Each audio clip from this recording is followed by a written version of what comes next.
Well, once again, good morning. So good to see folks in here. I tell you, um, last week we had a little bit lighter crowd. I think some people forgot the clocks, but that's okay. You remembered this week, and I'm so glad of that. And we've been looking at, a series called Road Trips. And one of the best things about road trips is that you're able to see things and experience things firsthand. Now, when I was growing up, we rarely went on any road trips. I've told you before, my dad was a farmer and he worked 7 days a week, and it was hard to get him to take time off. So it was hard for us to go on a road trip. Now, we did take a few trips. We went to Clinton, Arkansas, where my mom had some family. And so we got to see the Natural Bridge. Not a lot of excitement here, I don't know. We also went to Dog Patch.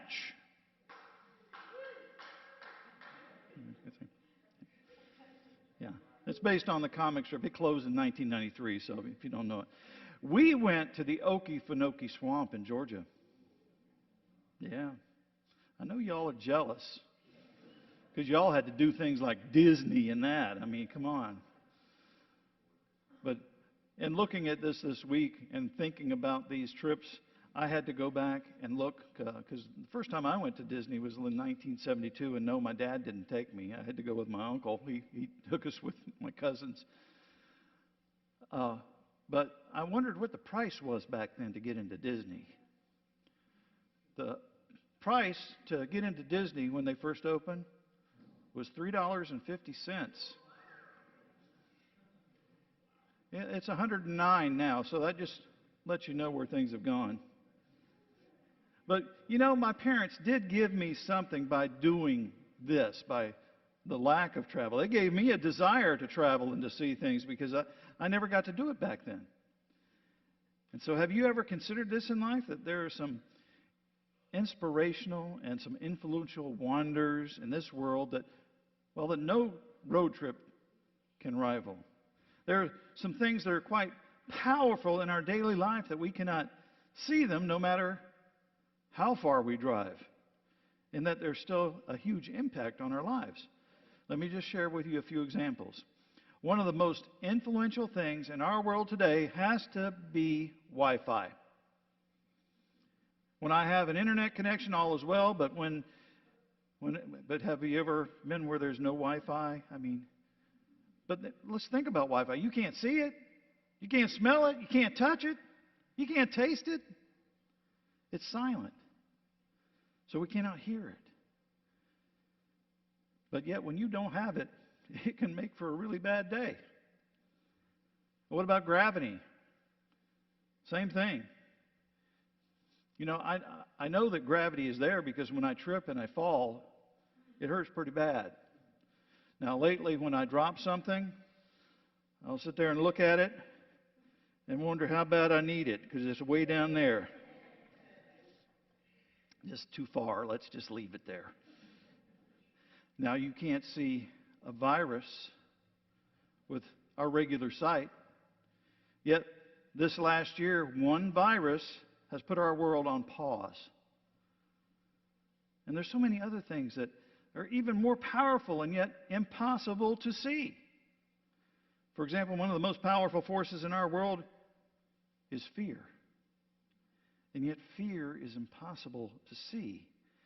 We see the effects of fear, but it's kind of like the wind. We can see the effects. We can see when it blows through, but on fear, we can see where it blows through our soul and leaves us shaking and shattered. Likewise, we cannot see joy, but I can see the results of joy, like Rochelle mentioned earlier. We could see it on the faces, even with masks on. When people have joy, no matter what comes their way, and remain full of hope and promise, we cannot see hate, but you see the results. It's destructive, and not only for property, but for relationships as well. Last and most important of all, we cannot see love. But when we are loved, and when we love others, well, the result, there's nothing better. So the point is some of the most important things in life are unseen. And before we get to the psalm today in this road trip through the prayer book of the Bible, we need to first understand the importance of some of the most important things in life are unseen. So the Bible also offers instructions on what would look back and we can see with our physical eyesight. We cannot see a person's soul, but yet we know a soul is very real. It's real to me. Soul is eternal and total being in ourselves and our mind, our body, our spirit, emotions, our relationships. That's our soul. And for our soul to be healthy, for our soul to be whole, we have to look beyond physical eyesight to eternal things that are unseen. So look with me at this teaching from Paul to the first century Christians in 2 Corinthians 4:18. So we fix our eyes not on what is seen, but on what is unseen. Since what is seen is temporary, but what is unseen is eternal. Much of what we see is only temporary, but what is unseen is important, for it matters in the light of eternity. And this is why fully devoted followers of Jesus look beyond what can be seen with the human eye and look to what can be seen with spiritual eyes. Jesus criticizes the religious leaders who opposed him, calling them blind guides. Jesus was speaking about their spiritual, not their physical blindness. And likewise, when Jesus explains he's calling us to in giving sight to the blind, he wasn't speaking ultimately of restoring some people's. He was talking about the spiritual sight, not the physical. The miracles of Jesus restoring sight were to demonstrate the power to give spiritual sight to anyone. And this awareness of what is seen and unseen is what the Apostle Paul wants his friends in Ephesus to know in this letter to them. Look with me at Ephesians 6:10 through 12. It says, "A final word, be strong in the Lord and in his mighty power. Put on all of God's armor so that you will be able to stand firm against all strategies of the devil. For we are not fighting against flesh and blood enemies, but against evil rulers and authorities of unseen world, against mighty powers in the dark world, and against evil spirits in the heavenly places." So friends, each of us faces a war for our soul. And the battle is largely unseen with our physical eyes. See, because we're not fighting against flesh and blood enemies, we're fighting against evil rulers and authorities of the unseen world. And the battle for life and health and our soul largely takes place in the dark. When a soul is downcast or depressed or has lost hope, or is on the other side, is filled with happiness or confidence. We can only see the effects, but not the cause. Our soul may be wounded by invisible yet potentially destructive powers. Those of guilt, anxiety, shame, unforgiveness, and more. But on the other hand, our soul may be built up by invisible yet powerful gifts of courage, inner peace, contentment, gratitude, gentleness, and more. These are the Holy Spirit-empowered characteristics we long for. And each of us wants to enjoy the unseen yet life-changing blessing of being able to sing, "It is well with my soul."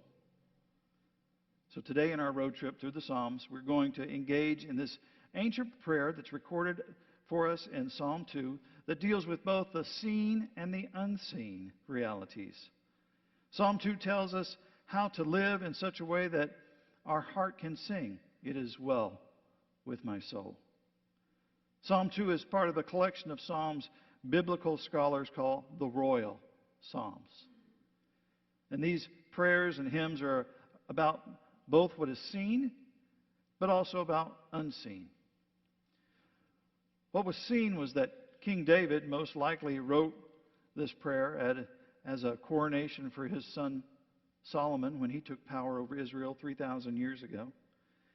And we can visit the remnants of these kings from history and see them even today. But remember, in Psalm 2, they were going on then just what they were seeing with human eyes. The unseen reality of Psalm 2 is that God had called his chosen people in Israel to himself so that they could prepare them to welcome Jesus Christ as the King of the entire world. And as God inspired these words written by David, God supernaturally planted promises in these prayers that only Jesus would fulfill. So, at last, let's go to the story of Psalm 2 and discover seen and unseen promises for our life today. Psalm 2 begins with words of rebellion. In Israel, nearly 2,500 years ago, the change of leadership in a kingdom was a time for enemies of the surrounding nations. They noticed and wanted to take advantage of it. So King David records their rebellious ways this way. He says, "Why are the nations so angry? Why do they waste their time with futile plans? The kings of the earth prepare for battle. The rulers plot together against the Lord and against his anointed one. Let us break their chains, their cry, and free ourselves from slavery to God." First, what could David see? What King David could see, he wrote, was that there was enemies that threatened Israel. These enemies regarded God's law as slavery and wanted to break free from those chains of obedience to God under Israel. And that's kind of quite a bold threat. And what was unseen at the time was that there was another king coming, the anointed one, which means Messiah. And in the line of David, Jesus would come to planet Earth. And since his arrival 2,000 years ago until now, there are those people, powers, principalities that would rebel against Jesus' authority. Now, watch as David records the Lord responding to the threat of the rebellion in the next 3 verses. He says, "But the one who rules in heaven laughs. The Lord scoffs at them. Then in anger he rebukes them, terrifying them with his fierce fury. For the Lord declares, I have placed my chosen king on the throne in Jerusalem, on my holy mountain." So what was seen, David wasn't worried about the threats that he could see because he had received promises from God and had the confidence in God's protection. God had rescued his people from Egypt, delivered them to the promised land, and would never fail them. What was unseen at the time that David wrote this was just how powerful the coming Messiah named Jesus would be. Even today, when God's enemies plot rebellion, the Lord sits on his throne and he actually laughs at them. Think about that for a moment. God's enemies plot and plan and rage, and God sits there and laughs. So next in Psalm 2, there's a royal decree. Perhaps this was originally pronounced by a priest at the coronation ceremony. Look with me at verses 6 through 9, what many scholars consider the main point of the psalm. "The king proclaims the Lord's decree. The Lord said to me, 'You are my son.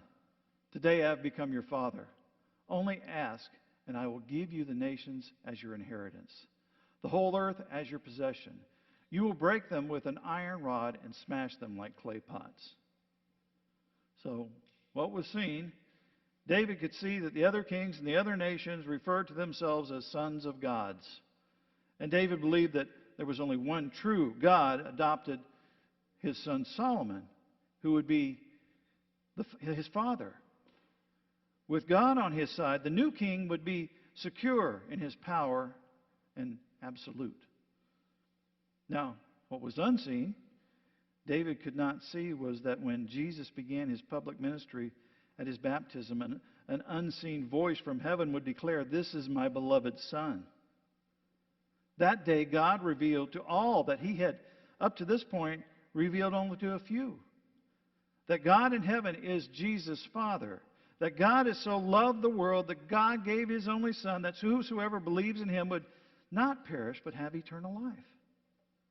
All the nations of the earth would belong to Jesus. At his name, every knee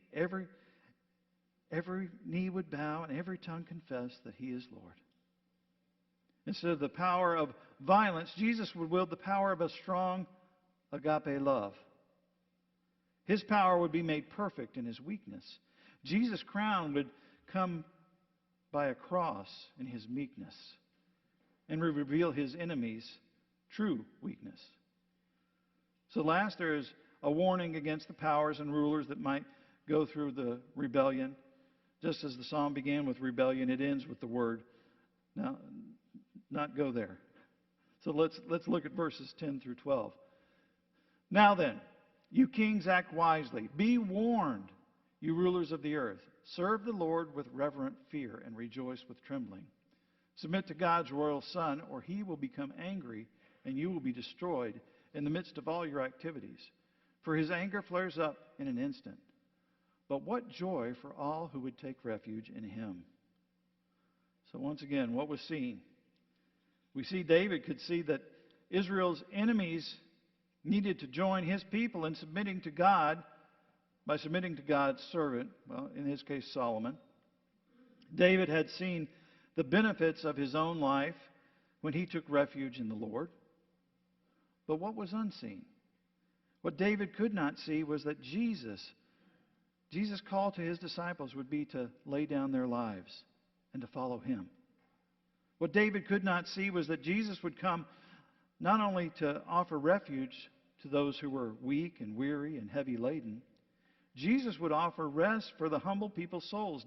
David could not see that Jesus would come as a Messiah, offering life to the fullest, while his enemies sought to seek, kill, and destroy. What David could not see was that when Jesus would come and deal harshly with unseen enemies of our soul, Jesus came to free the captives, to heal the sick, to cast out demons, to conquer sin and death once and for all. And some versions say they interpret the submission as kissing feet of the Son. And David could not have seen near the end of Jesus' earthly ministry, a sinful woman came to him in brokenness and humility, and she was carrying an alabaster jar of expensive perfume, and she broke the jar and poured it on Jesus' head and his feet, and she washed his feet with her tears and dried his feet with her hair, kissing his feet in worship. Those watching were stunned. Why was this very sinful woman touching Jesus and wasting expensive perfume? And Jesus commends her. He teaches that those who have been forgiven much love much. Those who have been forgiven little love little. Jesus says that she is a model for what it looks like to express reverence to him. So when our teaching team met about this psalm, we realized it offers us two choices when it comes to our unseen King, Jesus. I can rebel or revere. And when it comes to the Lord's leadership in my life over what is seen and over what is unseen, I can choose to live my life in humble reverence or in arrogant rebellion. The kingdoms that oppose God's sons rebel. The wise take refuge in him and revere God as God's Son. Now, nobody here would want to rebel from Jesus, right? After all, we're not like those bad kings that are written about there that lived a long time ago that were so full of pride and ego, and they thought their way was better than God's way, right?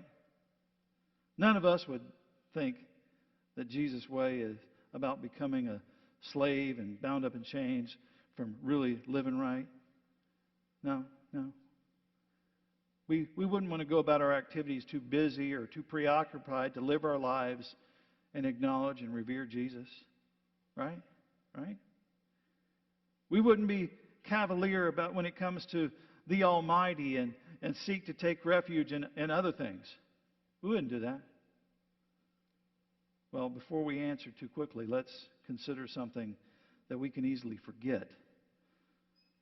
there is and there are unseen forces at work calling us to follow the ways of the wicked and the proud and the rebellious.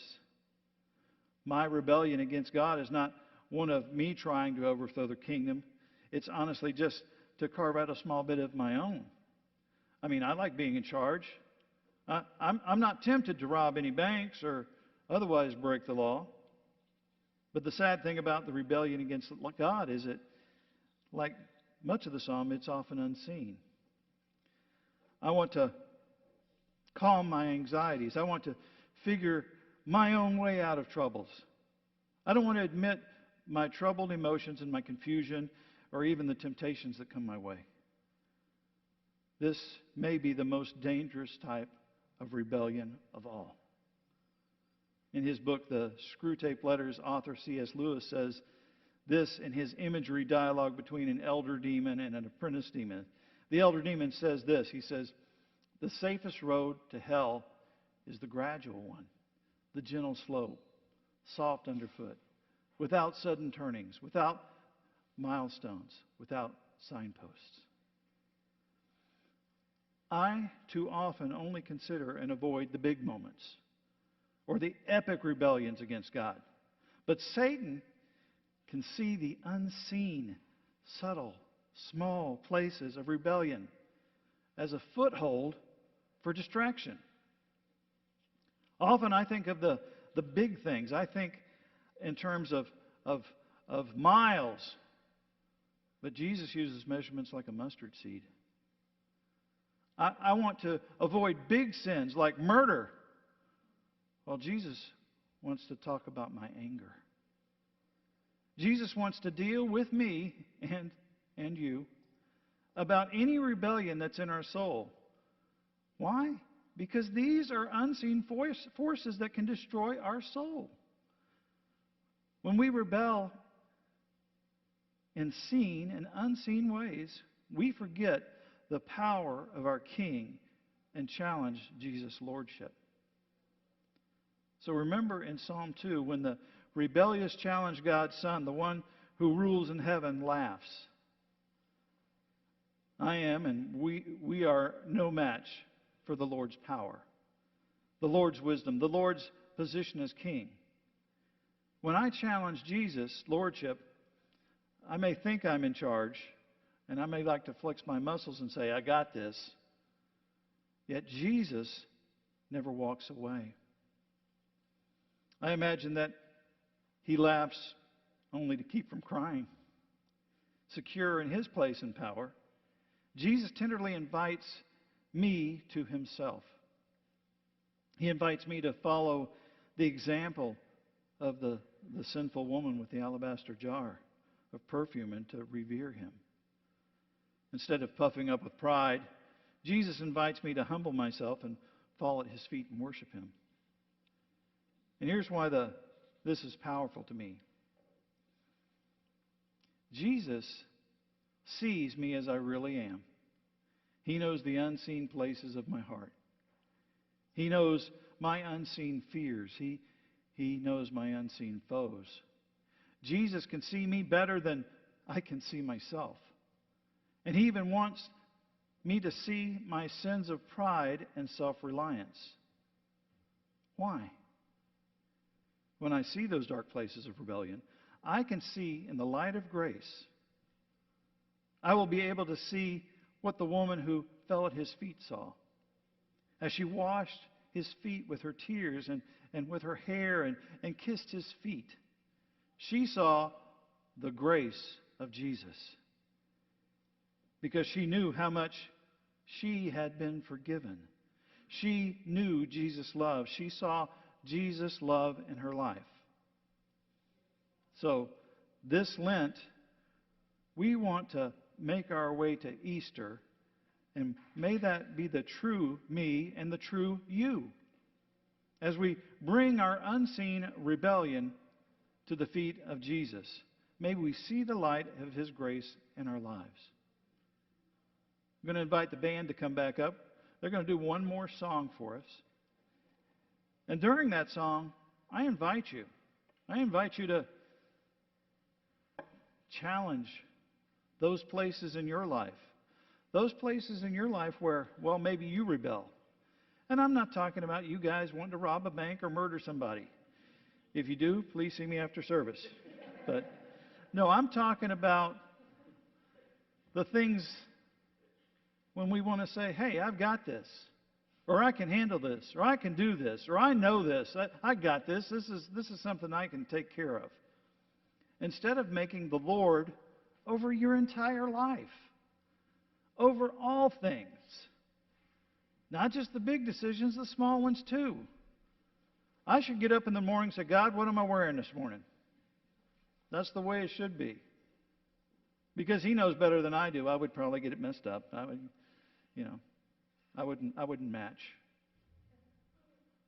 But with Him, I can do everything. I've said before, without Him, I can do some things, but they amount to nothing. But with Him, I can do all things. So during this last song, I invite you to speak to God and see, where is it in my life that I need to turn my control over to Him? Where are those unseen things in my life that I've been missing that I need to turn over to God?